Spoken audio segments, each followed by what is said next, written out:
ये जो तस्वीरें आप अपनी स्क्रीन पे देख रहे हैं ये पाकिस्तान और इंडिया की रियलिटी है।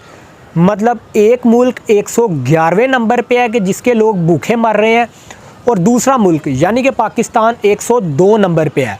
और ये दोनों मुल्क एग्रीकल्चर मुल्क होते हुए अपने लोगों को भूख से मार रहे हैं, और इस चीज़ पे खुश हो रहे हैं कि बॉर्डर के ऊपर किसकी टांग ज़्यादा ऊपर जाती है और किसकी नीचे रह जाती है। वर्ल्ड हंगर इंडेक्स देख रहा था कि कौन से ममालिक में लोग जो हैं वो भूखे रहते हैं, तो 125 ममालिक में से डाटा इकट्ठा किया गया, जिनमें से पाकिस्तान का नंबर 102 है और इंडिया का नंबर 111 है। और दोनों ही मुल्क जो हैं वो रेड जोन में फॉल कर रहे हैं, जहाँ पे सीरियस स्टेप लेने की ज़रूरत है लोगों से भूख को बचाने के लिए।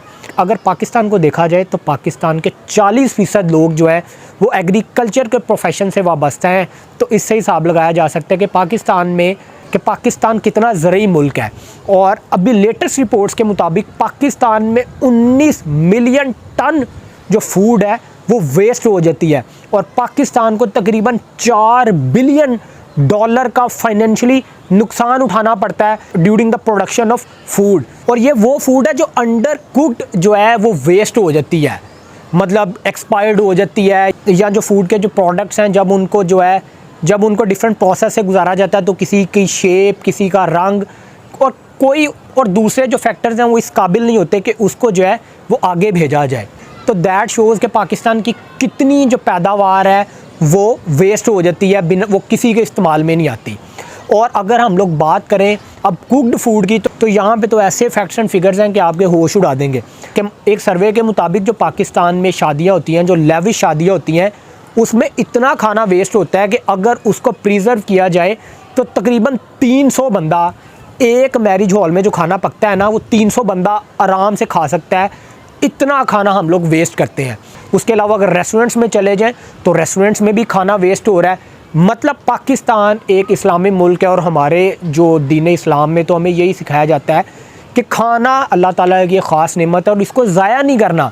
और पाकिस्तान में तकरीबन 36% of the cooked food waste हो रही है। और अभी तो ये जो डाटा है सही कलेक्ट ही नहीं हो रहा, कि मतलब दुनिया में तो फूड प्रिजर्वेशन के ऊपर बहुत ज़्यादा काम हो रहा है, बहुत ज़्यादा जो है वो टेक्नोलॉजी की इंटीग्रेशन है, लेकिन पाकिस्तान में तो तकरीबन 1% इस पे काम हुआ है। और यही हाल इंडिया का है कि मतलब खाना वेस्ट कर देना है, फ्रिज में पड़े पड़े जो है वो रह जाए। अब वो जब सारा खाना खाने के काबिल नहीं रहता तो हम लोग उसको डंप कर देते हैं ग्रीन लैंड में, जिसकी वजह से सारा इन्वायरमेंट हम ख़राब कर देते हैं। और उसमें से जो फूड जब हम लोग डंप करते हैं तो वो कूड़ा करकट में वो मिल के वो ऐसी गैसेज रिलीज़ करता है, जो कि हमारे इन्वायरमेंट के लिए और हमारी सेहत के लिए बिल्कुल फ़ायदेमंद नहीं है। लेकिन अगर हम लोग दुनिया की दूसरे डेवलप्ड कंट्रीज़ की तरफ जाएँ तो वहाँ पर बाकायदा फूड को प्रिजर्व करने का, फूड की प्रोडक्शन को जो है वो वेस्टेज से बचाने के लिए बड़े वसी लेवल के ऊपर काम हो रहा है। और लेकिन पाकिस्तान और इंडिया, क्योंकि हमारी प्रायोरिटीज़ लोगों के लिए तो है नहीं है, लोगों के फ़लाह बहबूद के लिए तो है नहीं है, इसलिए हम लोगों ने इसके ऊपर बिल्कुल ध्यान नहीं दिया हुआ।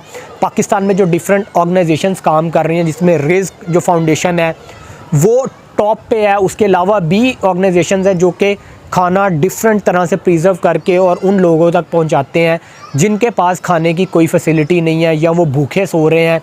और ये जो वर्ल्ड हंगर इंडेक्स है ना, इसमें ऐसे फैक्ट्स हैं कि पाकिस्तान में तो तकरीबन जो 5 साल तक बच्चा पहुंचता है, काफ़ी बच्चों की तो डेथ हो जाती है। पाकिस्तान में जो बच्चे हैं वो उनकी न्यूट्रिशन ही पूरे नहीं है, क्योंकि उनको फूड ही पूरी नहीं मिलती, उनकी मेंटल ग्रोथ पूरी नहीं है, उनकी फ़िज़िकल ग्रोथ पूरी नहीं है।